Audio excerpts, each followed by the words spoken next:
The 15-Point Plan is part of the Win, Make, Give podcast network.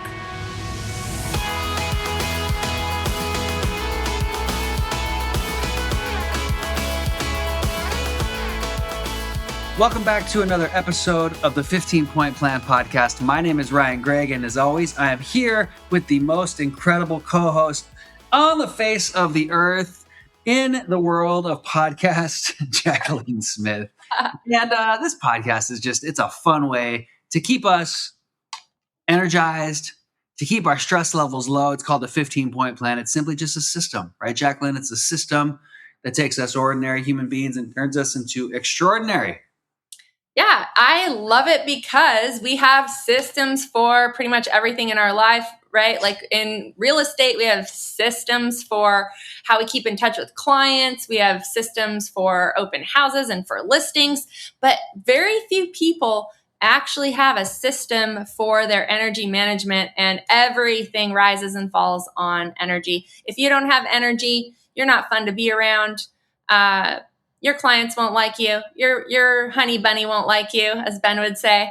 And you won't feel your best, and so you probably won't do your best. So this is about feeling good and having the energy to go after all of the goals and dreams that we have in our life. That's right. And when we look at this, Jacqueline, it gives us an awareness. And so you can go to winmakegive.com or 15pointplan.com. You can get the image of what the 15-Point Plan is and what each one of those items are.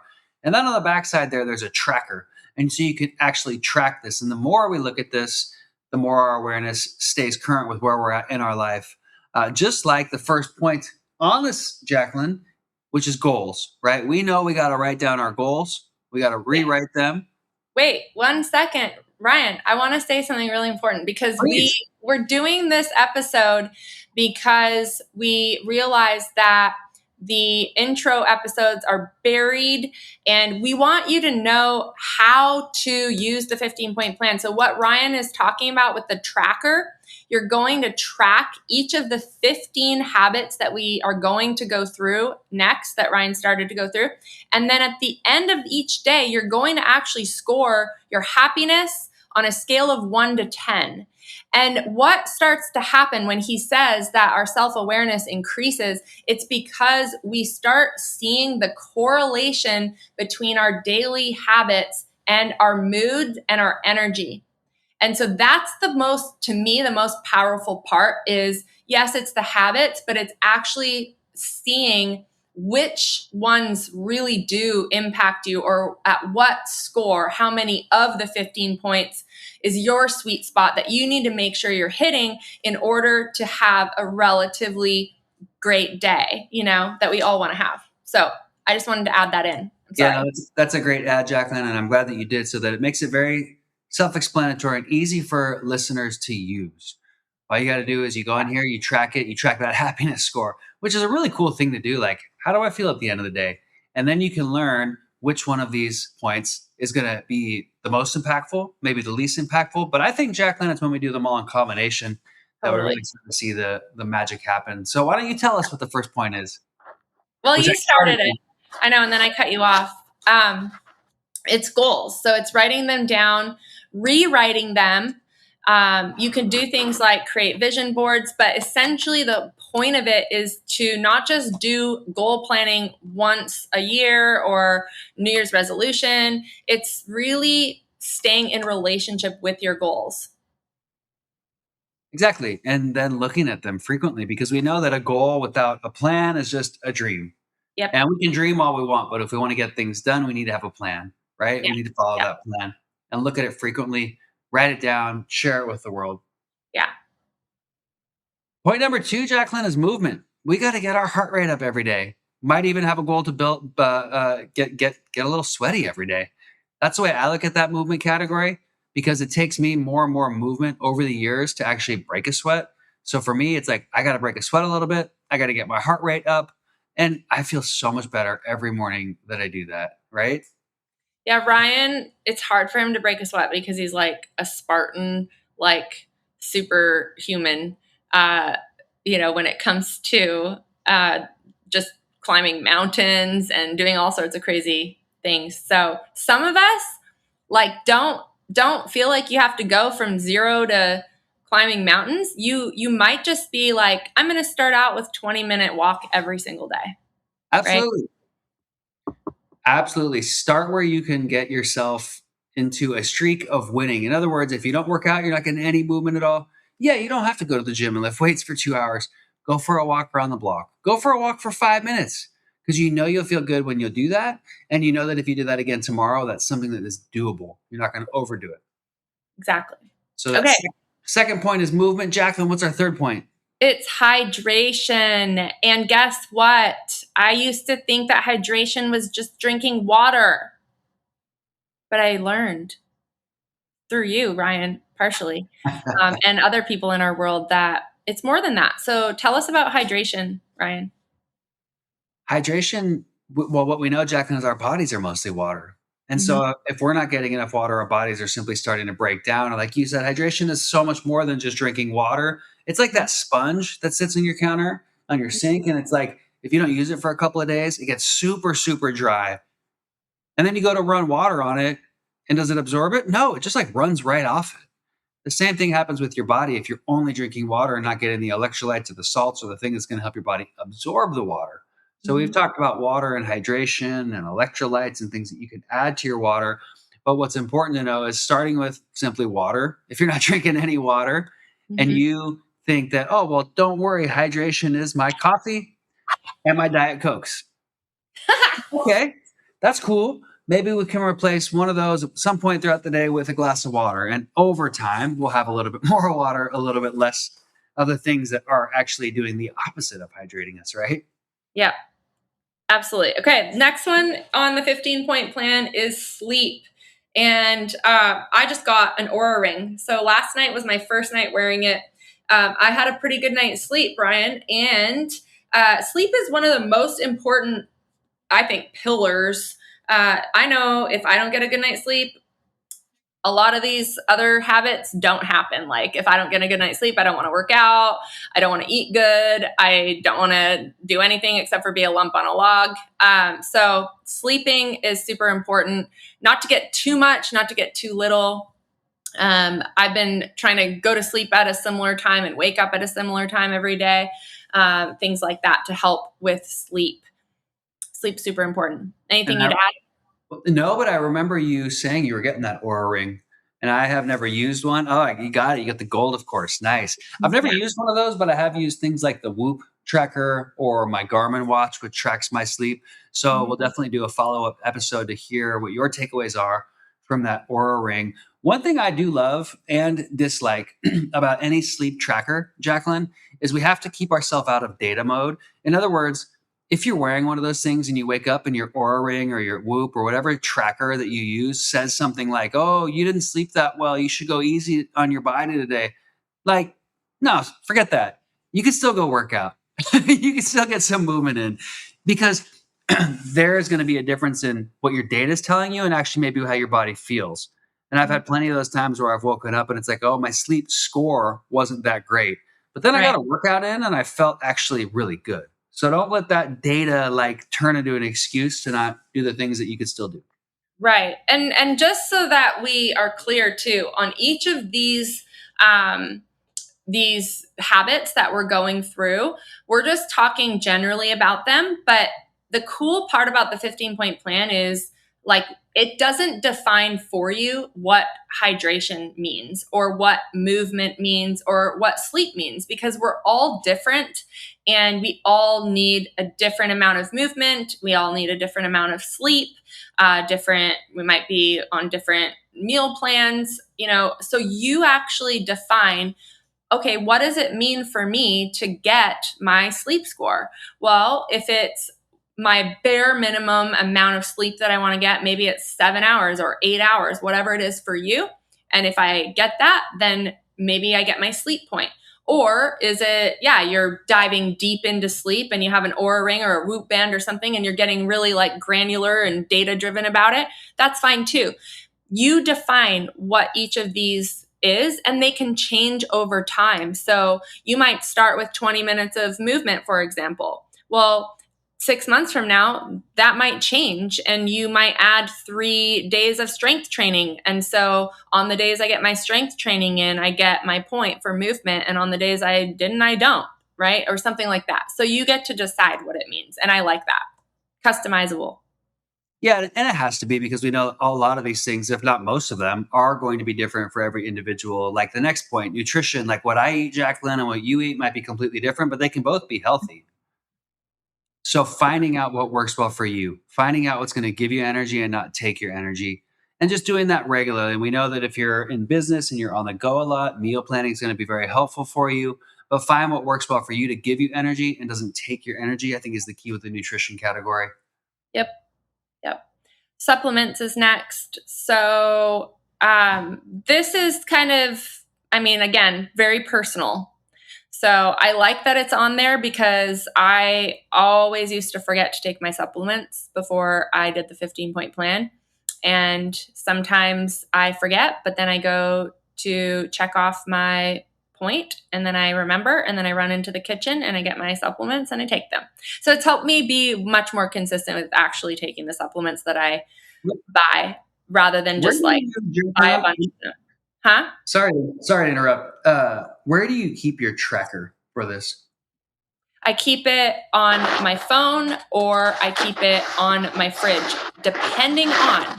So I get out of the habit of, it's funny, I get out of the habit of doing the tracker. If it's every once in a while, just by doing it in my phone.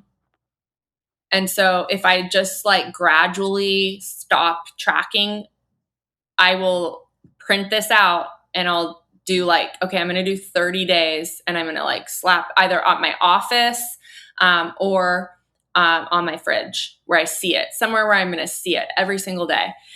And then once I do it for 30 days, I usually get back on track, and then I can either keep doing it on paper or I'll put it in my phone again. So I have them all. I just have a note. I know there's like habit trackers where you can go in and actually fill out each of the habits that you want to track. I've done those before as well, but I also just have a simple thing in my phone, a note where I track it. So it doesn't have to be fancy. You don't have to pay for a habit tracker app. I think like good old fashioned paper is good, especially when you're just building the habit of using the 15-point plan. Where do you keep it? Yeah, that was a great example. I think that was, you gave 3 ways you could do it, right? Actually have a habit tracker. Yep, like an app. Yep. Have a note on your phone, or just have it the old school printed way. I think the key is something somewhere where you're going to see it. Mm-hmm. That's the key. I've had it printed and I have it on my phone as well. Yeah. But one thing that I thought was, because I didn't take my supplements yesterday, I realized. And what you could do is you can also set your alarm. So if you go to bed at 9 o'clock at night, set an alarm at 8:30, and that just says 15-point plan. That way you got a reminder. Oh yeah, I should go check, make sure that I got all my points today, and I still have time to maybe journal for a minute or to get my supplements in. So having those visual cues and reminders is what I'm hearing is key here. So we talked nutrition, we talked our supplements. Now this next one, Jacqueline, influences. Yeah. We got to be careful about what we're paying attention to, right? Yeah, like some of y'all need to define this one as I didn't watch the news today, and so I get my influences point. I'm just kidding. Or sometimes it's like maybe you might define your influences as like I didn't spend too much time on social media, or I've even had it at different times where I started noticing I was getting kind of negative and complaining, that mine was my self-influence and that I got the point if I didn't complain that day. So like I said, at various times in various seasons of your life, you can change any of these. It's your 15-point plan and it's for whatever you're working on. And so, like I said, when I needed to detox from negativity and complaining, that was my definition for this one. What about you? How do you define this one? Or how have you defined it at different times? For me, a big part of it is just staying off social media. It's just way too easy to be on social media intentionally for a couple of minutes and then just find something that's negative. I just have a rule that if I'm on social media, Facebook or Instagram, for example, if I see a post from somebody and I think something negative, I unfriend or unfollow that person. Hopefully you never unfriend me. Well, thankfully you don't have too much negative stuff on there. But like if I see someone, like for example, and they make a post about, oh, our president is this and they're so terrible, and I'm just thinking, what's the point of that? Like Yeah, I agree with you, but like what's the point of that? You're just kind of like virtually complaining. And now totally. I'm thinking negative thoughts because of that. I'm like, just mute or unfollow or just I just don't need that in my life. Yeah, it's not contributing to you in a positive way. Yeah, no, I'm not exactly. I'm not getting positivity in my life because of it. So for me, I just remove it. Yeah. Yeah. Smart. Okay, next up is journaling. I know that both Ryan and I are huge fans of journaling. Ryan, you have an actual framework, I guess you would call it, that you use. It doesn't really matter, you know, how you journal. There's no one else defining this for you. It could be something you do in the morning. That's when I do it. It could be something that you do at the end of the day. It could be both. It just really depends on where you're at in the journey. If you're just starting out with journaling, I'd say it doesn't really matter when you do it, just do it. But maybe, at some point I might decide I want to add the evening in, and that'll be how I define, because I'm already doing the morning, right? So I get my point if I do my evening one, stuff like that. We're just trying to share like examples of how you can use each of these at different times of your life. Yeah, and if you're never journaling at all, just start with like, what was one thing that you did today that you're grateful for? Yeah. What was one thing today that made you laugh? What was one thing today that excited you or that made you proud? Write those things down because then those things become stories. And over the years, you can open those journals if you keep them, and you can just go and you can open that up to a day 3 years ago and you go, oh my gosh, I totally remember that. Yeah. I've been journaling, I think, for 7 years maybe. And on a couple days ago, I brought my journal into the office because I had written some stuff in there I wanted to review in the office. And then I forgot it in the office. And the last 2 mornings, I have not had my journal at my house. And it's like, they say do something until it becomes weird not to do it. Then it's become a habit. And it's like Yeah. it's super weird in the mornings to not write in my journal because I forgot it here at the office. Oh my gosh. Yeah. So Okay. journaling, again, there's no right or wrong. The point is just putting some pen to paper and writing things down. And I find, Jacqueline, that the best time to do that is right either before or after the next point, which is mindfulness. There you go. So again, I feel like we're like broken records, but you decide what this means. So this could be prayer. This could be where you're doing some, practice to slow down and get present. I've shared in past episodes that I worked with a coach and I was working on being more present in my body. And I talked about the 5 senses practice that I would do every day. That's like an example of a mindfulness practice. So this can be different depending on, maybe what you believe spiritually or where you're at. I mean, some of us just need to sit for 5 minutes and breathe and not, be constantly filling every second of every day with something, which is what a lot of people do these days with our phones as like an appendage that we have. I heard something recently, Jacqueline, from a brain expert because they were talking about brain rot, they call it, like literal brain rot of teenagers because of the fact that they're always on a phone. Really?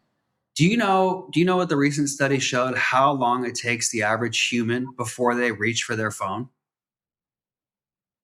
Probably not long, but I don't know the study. Tell me. 7 seconds. Now, like we both are like, oh my God, that's crazy. But think about it. Like, okay, you're in line at the grocery store and there's 2 people in front of Right. you. It's not a matter of 5 to 10 seconds before you're like, oh, let me just grab my phone. I'm guilty of that. We're all super guilty of it. And that is a big problem because what it's doing, Jacqueline, is it's not allowing us to get bored. Mm-hmm. And that's not allowing us to have any form of attention span. Yeah, it's so true. Mindfulness is really important because it allows you to sit there with no phone, with nobody else, with nothing to take your mind off things. It forces you to, quote, get bored for a minute so Yeah. you can actually have some thoughts. Seriously. Okay. That mindfulness category is super powerful. You know what I just realized, Jacqueline? I've never noticed this. I love this. On the mindfulness point, there's a bird. And my favorite time of the year is right now, because when I wake up and I get into my mindfulness practice, the birds in my backyard are singing just like beautifully. It's just that time of the year. Spring is here. And I never noticed that the mindfulness point actually has a bird there. Last point on there, for all my bird nerds out there, my ornithologists, if you will, there's this really cool app. Now look, now I'm skipping ahead to hobbies. But there's this really cool app. It's called Merlin. And if you have ever like heard a bird sing and you wonder, spell it, M-E-R? Merlin, which is a bird, right? Like, so Merlin, M-E-R-L-I-N, like the wizard. He's saying it like we should all know, everyone. Like for all of us, all of us non-bird nerds, I'm like, what did he just say? Like Merlin? Like isn't Merlin was the wizard. Anyways, this app is so cool because you can just turn it on, you hit record, and it will tell you, like at one point the other morning, there were 6 different birds singing right outside my window. Maybe we can do an episode on your birds for all you bird nerds. If you message me, because I don't believe it if Ryan says a bunch of people messaged him. So you have to message me and plus he's not even hardly on social media anyways. Message me and tell us that you want the bird nerd podcast episode and we'll do one. That's right. Okay, we have to keep going because we still have 1, 2, 3, 4. We have 6 more. So gratitude is the next one. You can't be grateful and angry at the same time. Practicing gratitude daily on your own, as a family, in a group. It does. I mean, there's all sorts of studies that there's actual like benefits to your body when you practice gratitude.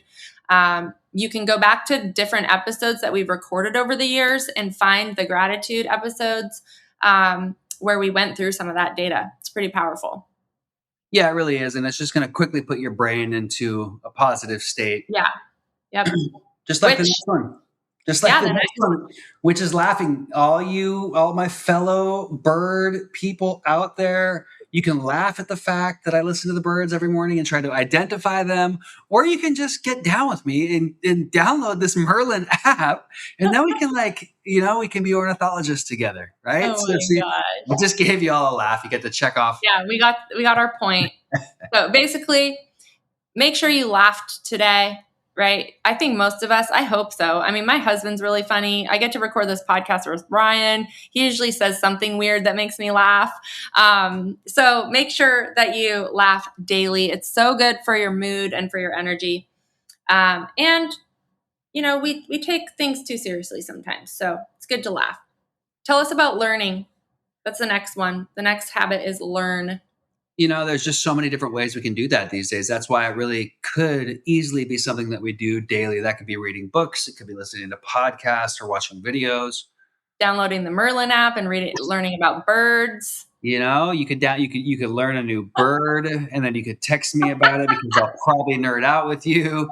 But learning a little bit every day. There's no shortage of amazing information in this world. So we just take a minute or maybe an hour. We learn something new every day. And that can quickly become the next point, which is a hobby. Like you learn a little bit about these birds. Then next thing you know, you got a bird bath. You're ordering bird seed online. You're fighting the squirrels and the deer to go away from the yard because you're protecting your precious little birds here, Jacqueline. Oh my gosh. Okay. Or like me. So when normal people. Yeah, for like normal people. No, I was actually going to say, I'm making fun of your bird thing, but when I didn't have hobbies, so my hobbies used to be drinking wine. My wine was my hobby, but then I quit drinking alcohol. So I had no hobbies except for in the summer, I like to go hiking sometimes, but I didn't do that every day. I would like to go paddleboarding, but again, I can't go paddleboarding every single day. And so I needed a hobby. I tried to go to Hobby Lobby and I tried to find a hobby there. I bought like this crochet kit. I couldn't figure out how to crochet. I bought jewelry making kit, and that did last for like a couple of months where I was making earrings and jewelry. But then I got some chickens, Ryan. So, I mean, a chicken's a bird. So maybe I'm part bird nerd, like you said. I got chickens. So that was my hobby. I was going to say, first of all, I think you've mentioned your age on here before. So I think you just contradicted the fact that you go to Hobby Lobby and get crocheting stuff because from what I've understood, What a nerd. you're not a senior citizen yet. But, Jacqueline, all this bird talk and like, who's the one that went and got their pilot license? Like you're flying like a bird. Like, so if anybody's a bird nerd, it's you because your hobby was, let me go get my pilot's license. I did that too. All for the 15-point plan, people. That's how committed I am. I'm just kidding. That's not why I did it. That's right. Okay. And pause real quick though. Like, I hope our listeners can tell that we're having fun with this because that's one of the goals with this is how can we turn all these things into something that's fun so that we're going to do them a little bit more. Because if I'm laughing and I'm hydrated and I'm moving my body, like, guess what? I feel really dang good. And then I go out into the world and people are like, dude, why do you have so much energy? Why are you so happy? Like, why? Well, this is why. Like, life is not that serious. Life is a beautiful thing. There's so many amazing things that we do. Have fun along the way and do these things. And you're just going to feel like unstoppable. Yeah. Two more points, Jacqueline. I'll take the next one and you take the last one. Okay. Next one is to serve. And what we know is that when we do things like volunteer and donate and help an organization or a friend in need. By the way, I got my serve point today, Jacqueline. I helped a friend move. Ooh, for 2 hours. You got like 10 points for that, I feel like. You know what? I got like 100 points because that friend recently bought a house. Do you know who he did not buy a house with? This guy. And you helped him move? Wow. Move. What a good guy. He's a great friend of mine. He's done so much in my life. He had a realtor from way before we started hanging out. I said, no sweat, dude, it's cool. And I was mad for about 10 seconds. We forgive him. Forgive him. So I went and helped him move. So I served. What a good realtor, Ryan. I was a good friend today because I was not the realtor today, but good friend. I serve. I gave back.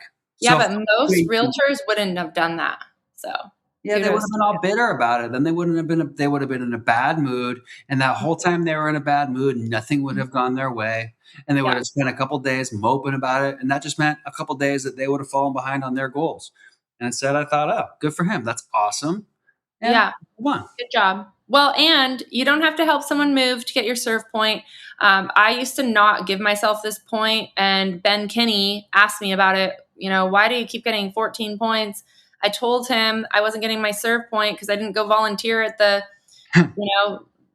food bank that day. And he was like, it could literally be sending someone a text message, like giving them a compliment. It doesn't have to be something like crazy. So just to give you some ideas of some other ways to get the serve point, it could be giving a compliment. It could be buying the coffee for the person behind you. It could be opening the door for someone, telling someone that you like their hair, their dress, whatever, Okay. You were supposed to do serve and I was supposed to do time. So it's time. Well, we both had some good info to add on that, and I appreciate your add on that. But tell us about the last point here. Yeah, it's time to talk about the final point, which is time. So this is all about protecting your alone time, but also creating social time to raise your energy levels. So whether you're an introvert or an extrovert, maybe you need a different amount, a different dose of alone time or social time. But the point is that you followed your plan for your time that day, that you are not isolating or being too social where you're going to get exhausted and depleted and be grouchy when you go home at the end of the day or at the end of the week to your family. That's the time point. What would you add, Ryan? I just like that word protect because it's so important. We got to learn how to say no. Yeah. If we're not, we're giving our time out all day and we don't have that time to ourselves to do the things that will help us in our lives and just regain our energy. Yeah. Making sure that we're only giving as much as we can before we go then and refill that energy up. So watching that time, seeing what that looks like. So that is a rundown of the 15 points from the 15-point plan. We hope that that's helpful so that you can see, I can completely do all of these and there's no right or wrong. What Jacqueline does doesn't have to be what I do. And what Ryan does doesn't have to be what I do. Find the things that work for you. Find the one thing on here that you can do that's going to make you feel better and do that for a few days. And then go find the next thing. And you'd be surprised how quickly things stack up over time. And you just start to feel really good. I love the idea of committing to this for 30 days. And Ben actually, it used to not be called the 15-point plan. It was called the Get Out of a Rut plan. And it was, Ben would do this himself. Then he started sharing it with other people. And what he found, and I've found the same thing, and so has Ryan, is that when you do this for 30 days, your mood and your energy drastically improves. And I've shared this with so many people over the years, and it's made a huge impact in people's lives in helping them, manage anxiety, helping people get out of, just a funk or a rut, as we said. So commit for 30 days. If you run a real estate team, get your team involved. If you have family, if you have kids, teenagers, like this is the stuff I think is so valuable to teach and include them. It can be fun. Get some gold star stickers at the dollar store. Put this on your fridge. Get the whole family involved, and it'll help them as well. If you want to hear Ben Kinney talk about the 15-point plan, you'd have to go all the way back to season 1, to the first episode, which is still online. And you can actually hear him talk about this as well if you want more information and follow up on the 15-point plan itself. But we love to hear from you. And so if you have never done this and you have questions or want some help, you can find me. I'm always on Facebook or Instagram, Jacqueline Ray Smith on Instagram, Jacqueline Smith on Facebook, or Ryan Park Greigg on Instagram. And we're always happy to help out. We love hearing from people who find the 15-point plan, and then we love hearing what it does in your lives. So thank you all for tuning in, and we hope this was helpful. Ryan, any final thoughts as we close out? That's it. And when you download that birding app and you become an ornithologist, you start to learn more about all your favorite birds. Share your favorite one with social as well. And give us all a laugh. Give us all a laugh, because life's too short not to laugh a little more, isn't it? It is. All right. Take care, everyone. Bye, everyone.